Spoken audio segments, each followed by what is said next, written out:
bersama kami dalam debat publik pertama pemilihan Gubernur dan Wakil Gubernur Kalimantan Tengah.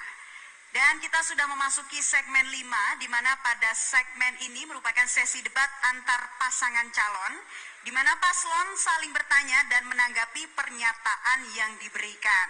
Namun pada segmen kali ini yang bertanya adalah calon Wakil Gubernur. Kami persilakan paslon nomor urut 2 untuk bertanya kepada paslon nomor urut 1. Silakan Pak Edi. Waktu Anda 1 menit dimulai dari Anda berbicara. Baik, terima kasih. Kami berpendapat bahwa toleransi itu tidak dapat dipaksakan, karena kalau kita paksakan akan melahirkan toleransi yang semu.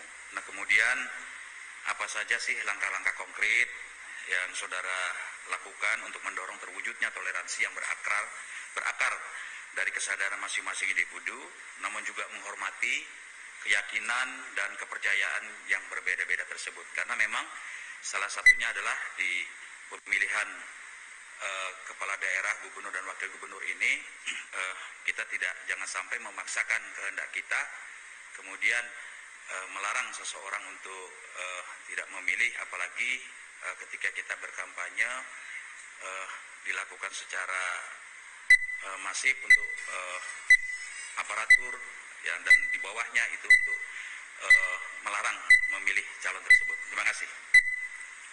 Ya, baik. Paslon 1 silakan menjawab. Waktu Anda 2 menit dimulai ketika Anda berbicara. Saya sebenarnya sependapat dengan yang disampaikan oleh calon wakil gubernur nomor urut 2, tetapi kan yang sering melakukan itu kan Pak Sugianto nih. Dulu aja 2010 sampai didis di MK itu karena pelanggaran yang luar biasa, ada intimidasi di sana sini. Jadi terus kemudian beliau menyalahkan saya, seolah-olah sayalah yang salah. Nah, saya juga berharap pemilu kita di pemilihan gubernur sekali ini harus betul-betul fair play dari penyelenggara, semualah termasuk aparat. Karena apa? Kami akan jaga ini semua titik. Kami juga duga ada pemanfaatan ASN dan lain sebagainya. Ini kami jaga semua. Nah, mari kita melaksanakan kita sebagai paslon agar supaya dalam berkontestasi pilgub dan wakil ini betul-betul kita melaksanakannya secara fair sesuai dengan ketentuan yang berlaku, sehingga kita mendapatkan gubernur dan wakil gubernur ini yang betul-betul sesuai harapan rakyat, jangan mencurangi. Nah, money politik juga nanti kami jaga. Nah, toleransi bagi kami harga mati, ini umat betang, kami sepasang. Jadi sudah mewakili semuanya buat kami. Artinya apa? Persoalan toleransi, ekonomi dan sebagainya tidak. Ini kan persoalan leadership, saya rasa. Leadership tidak boleh otoriter ya. Dengan anak buah juga harus baik-baik. Dengan AS, biar mereka tuh merasa aman, merasa nyaman selama bekerja. Ini kan saya dengar informasinya sebentar-bentar ganti apa semua. Jadi merasa tidak aman dan nyaman bagi ASN itu.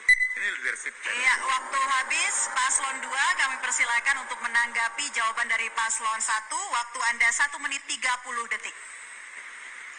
Terima kasih Pak Ujang. Jadi saya diajar orang tua saya harus jujur, jangan merampas hak orang lain. Mungkin di keluarga Pak Ujang udah biasa untuk merampas itu dalam keluarga mungkin ya. Karena bagaimanapun pemenang harus dihargai tahun 2010 itu.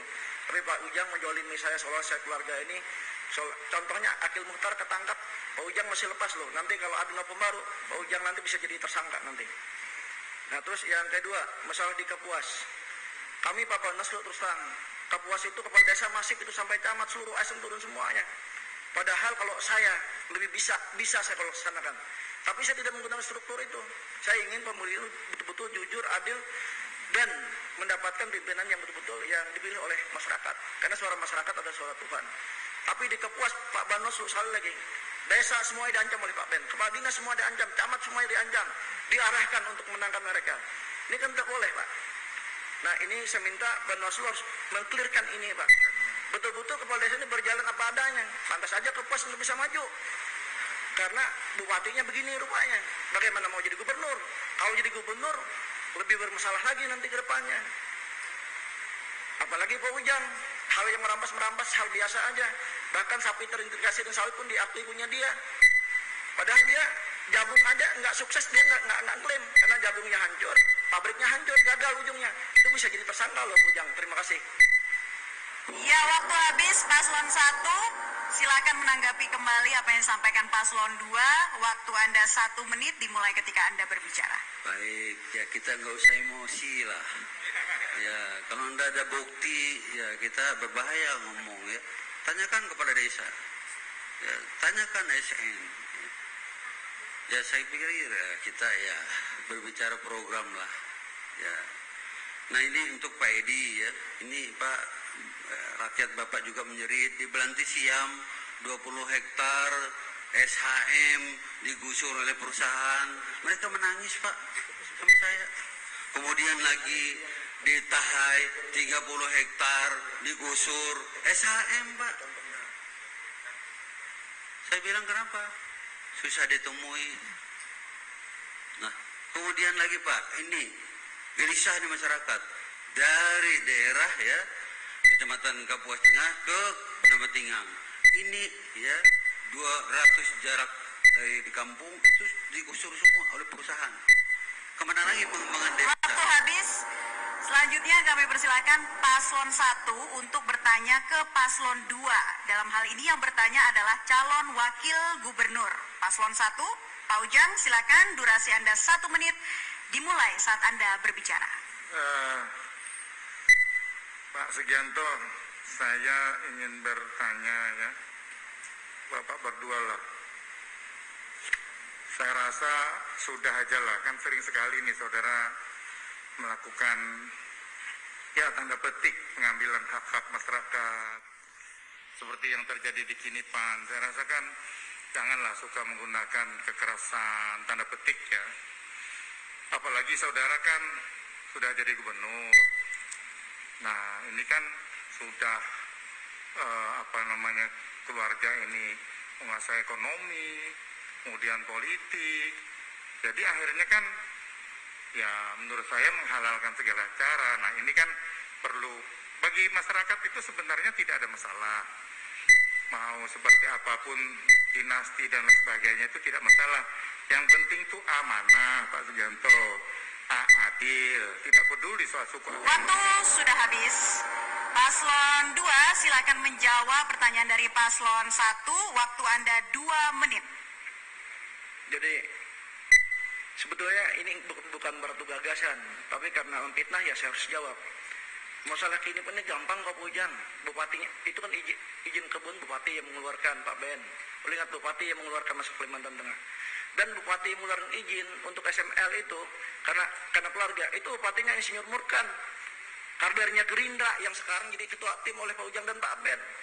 Kalian berdua suka sekali memfitnah terus. Orang adu gagasan Pak, bagaimana membangun Kalimantan Tengah itu lebih bagus Pak. Jangan seperti malaikat berbicara, tapi hatinya seperti iblis bersetan. Nggak bagus Pak mendidik masyarakat. Kalau saya terbuka orangnya, apa yang saya katakan harus saya katakan. Kinipan itu,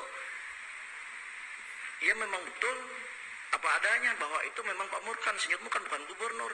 Salah sedikit gubernur yang dulu salah sedikit rusak di Kapuas gubernur. Pak Ben kalau nggak salah dari BKN juga itu dapat surat peringatan Pak, Bapak pemindah-mindahkan orang tanpa menggunakan regulasi yang ada. Nah ini sangat tidak baik juga Pak. Bapak juga saya kasih peringatkan itu. Untung saya sayang dan Bapak karena Bapak sebagai abang saya. Tetapi saya bisa menggunakan tindak tegas semestinya waktu itu. Bapak bisa saya sekolah ke Mendagri sebagai gubernur Pak. Bisa 6 bulan sekolah Pak. Karena menggunakan kebijakan yang salah. Silakan. Ya, saya kira perlunya kita memang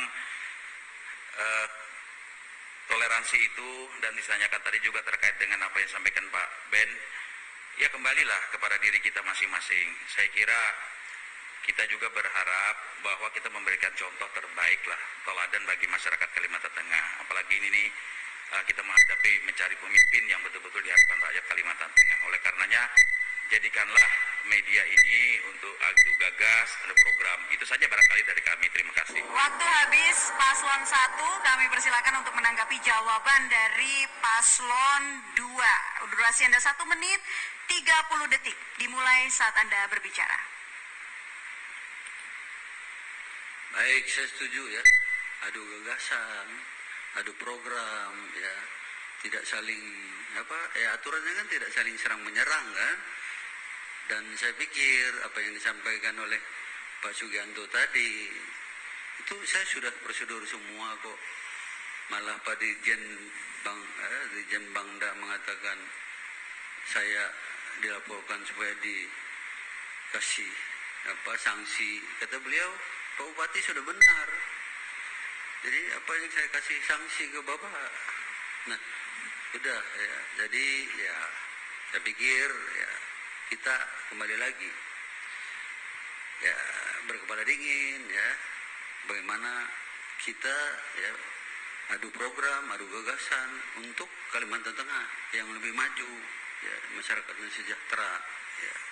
Dan kembali lagi ya, tolong segera perbaiki seluruh jalan provinsi yang ada di Kalimantan Tengah yang rusak berat ini.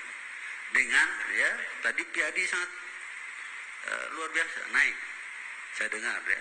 Kemudian mengenai Pelabuhan Betanjung itu mengenai ya kajian-kajian ya pusat itu mereka yang bangun, Kementerian Perhubungan, dan sekarang ya Kementerian PU mau bangun jalan ke Betanjung.